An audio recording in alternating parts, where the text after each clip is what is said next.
Iran. One of the things that's being discussed is this. The U.S. is making an argument. Iran provided weapons, whatever, to Yemen. The Iran-backed militias. Therefore, to people who are maybe attacking the U.S., whatever the case. Therefore, the U.S. reserves the right to retaliate to the source, right? The old saying, you go after the puppeteers, not the puppets. Meanwhile, at the exact same time, the U.S. says we provide weapons, we provide targeting, we provide all the money, we provide everything. We got people on the ground, advisors, everything for Ukraine, but we are not parties to the conflict.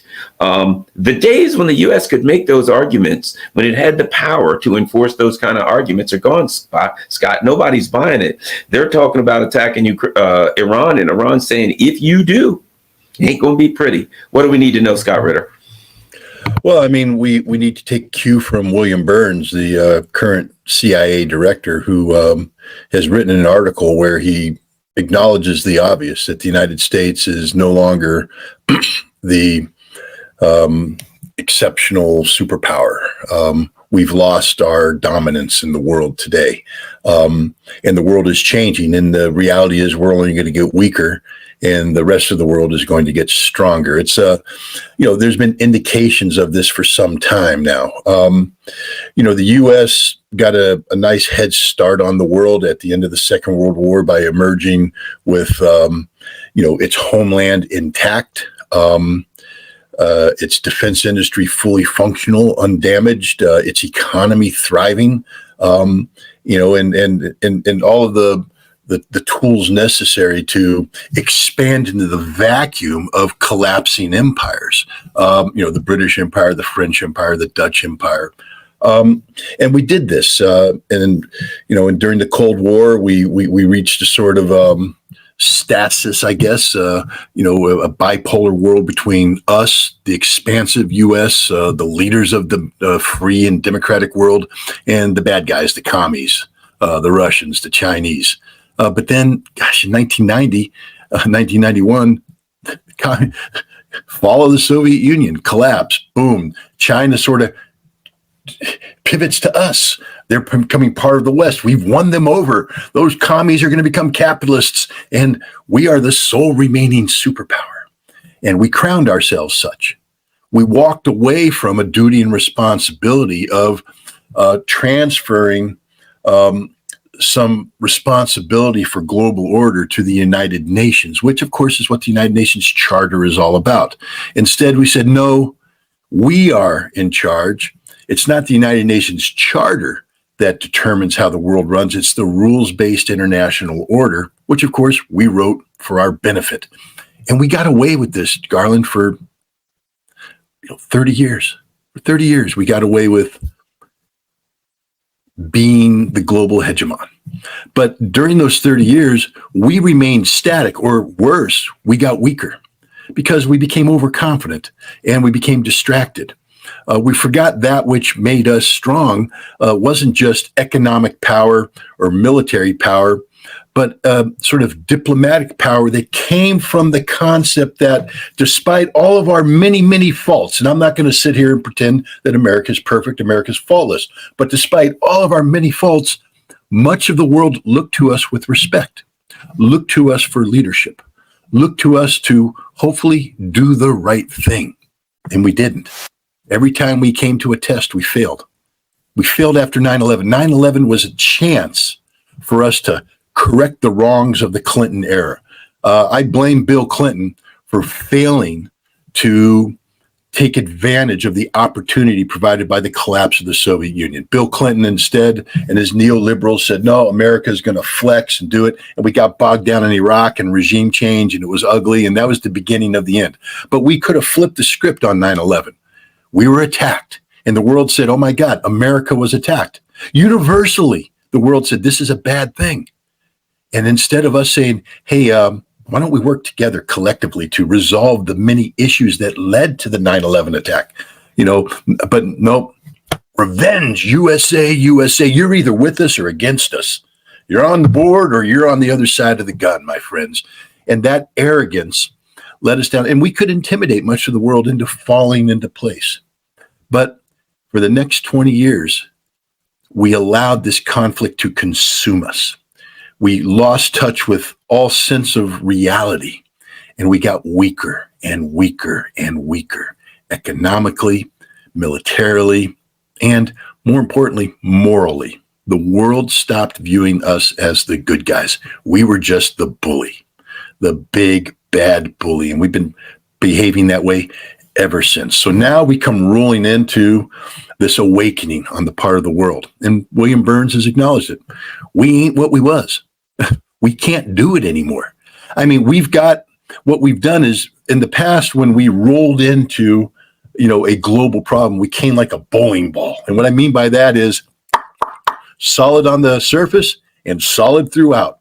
So when we projected power, we didn't just have the cutting edge out there, but we could back it up with two fists that could come in and pummel the living crap out of you. Because isn't that what deterrence is all about? Deterrence isn't just the posture, but it's the realization of the other side that, hey, if we do that which we're not supposed to do, we're going to lose. It's inevitable. We're going to get pounded. But what the United States has done is replace the bowling ball with a balloon. So we look like we're solid on the front. We project this presence, but it can be punctured at any time. Look at what we have in the Middle East right now. We have a naval presence. That's it, Garland. That's as good as it's going to get. There ain't any more to put out there. We had to withdraw one carrier because it's got to go home and get refit. All our carriers are in port getting refit. We got a couple out there, 12 carriers on the books. We can only pump out 4 at a time. No, we're not as good. And then those planes don't impress people anymore. The world's been waking up, been looking at America and adjusting to the reality that American military power isn't what it was. We bought into legacy systems like the carrier battle group. We poured a lot of money into the carrier battle group, and the rest of the world went, but it's just a ship. If we hit it with a missile, it sinks. And that's the fact. And we recognize that General Berger, the former commandant of the Marine Corps, when he came in a couple of years ago, he looked at what the Marine Corps was supposed to do in accordance to the National Security Strategy and the National Defense Strategy. And he said, we can't do this.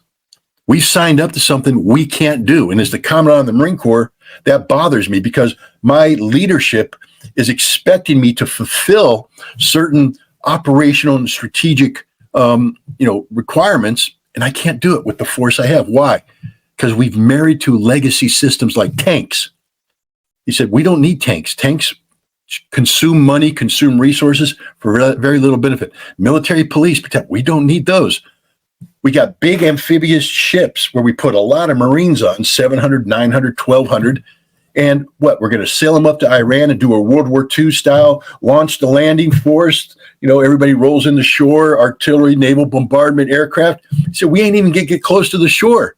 Their area denial weapons are going to sink our ships before we get there.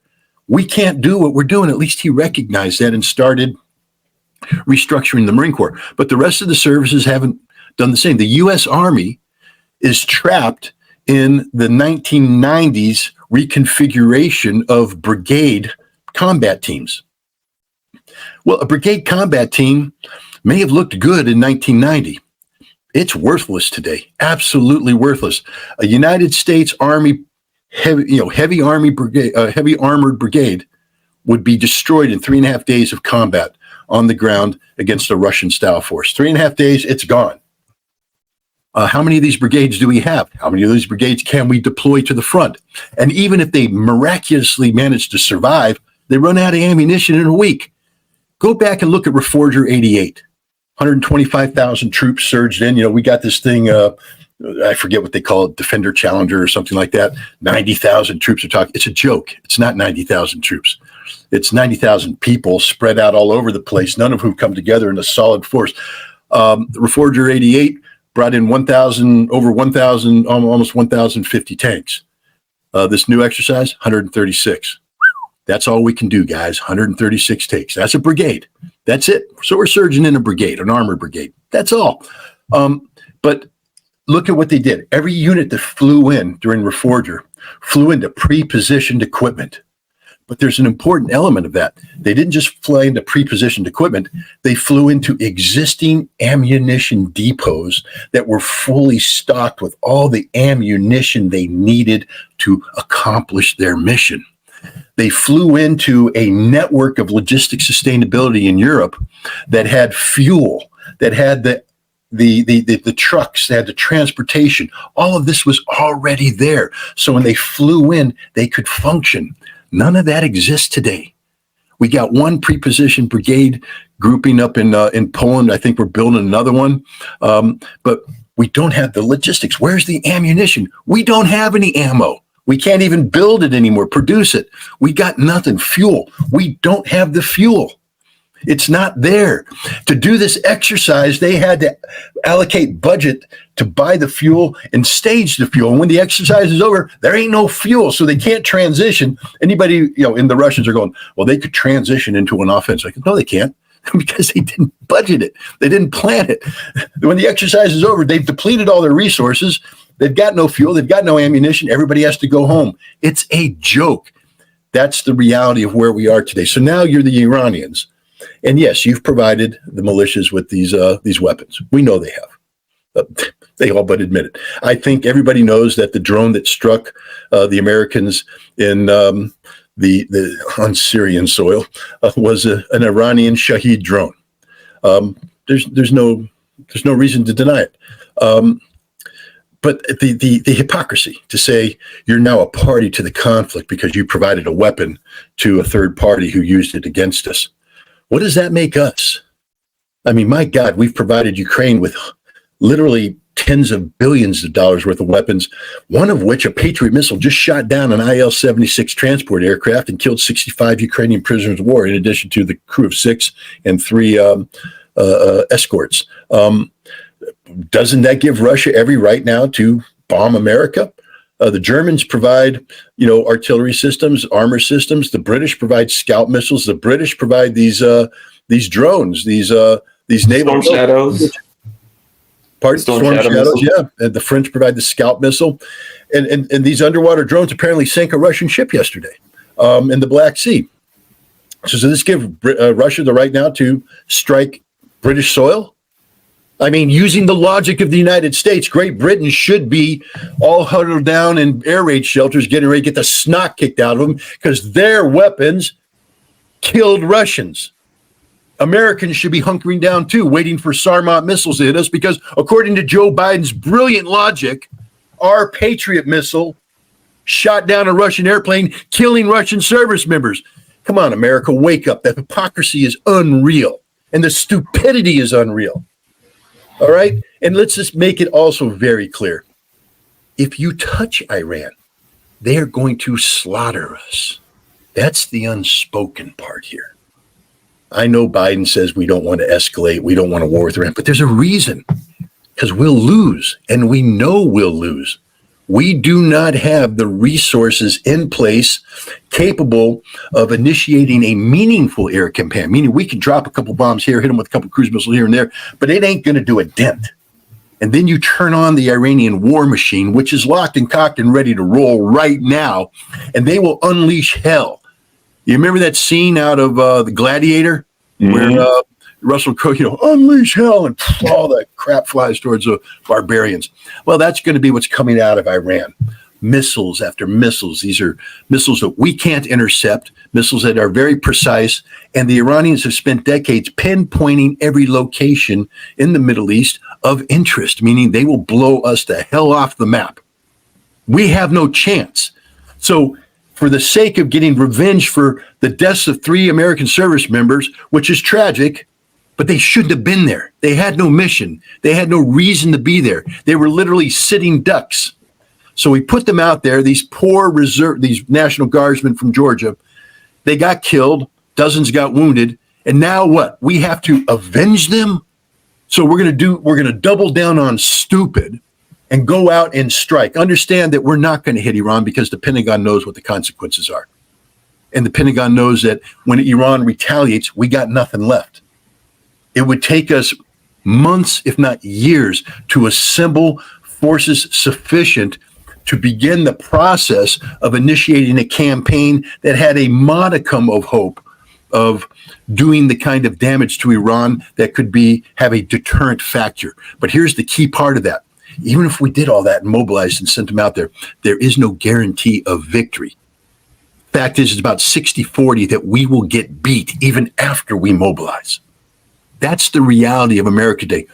People don't want to get hit by American bombs and cruise missiles, so they adjust their behavior accordingly. But the day that America automatically brought deterrence to the table, simply by being there, rolling the bowling ball in and saying, you want to play, you will pay. And everyone went, yeah, that's solid. We don't want to do that. Now we roll in the balloon and we huff and we puff and they go, boom, boom, boom, boom. Wait a minute. We got a pin. Pop. Now what are you going to do, America? Not a damn thing. And that's the reality. We're not going to do a damn thing to Iran. What we're going to do is do some sort of half-assed, excuse my language, response that's going to look good. We're going to unfold it over days. It's going to be a campaign with aspects that you're not going to see. We're going to kill a couple of Iranians here in Syria, kill a couple of Iranians in Iraq, and then we're done. And we're going to say, don't do it again. The militia's going to go, boom, when more missiles fly in, and we just look like fools. We are in an exposed position. And I think that's the other thing that Burns and now increasingly you see Blinken and Jake Sullivan talking about it, because the reality is hit home. It's like a whole bunch of ice water thrown on your face. They go, oh, wait a minute. Where are we? What are we doing? Guys, we can't do this. We don't have the forces to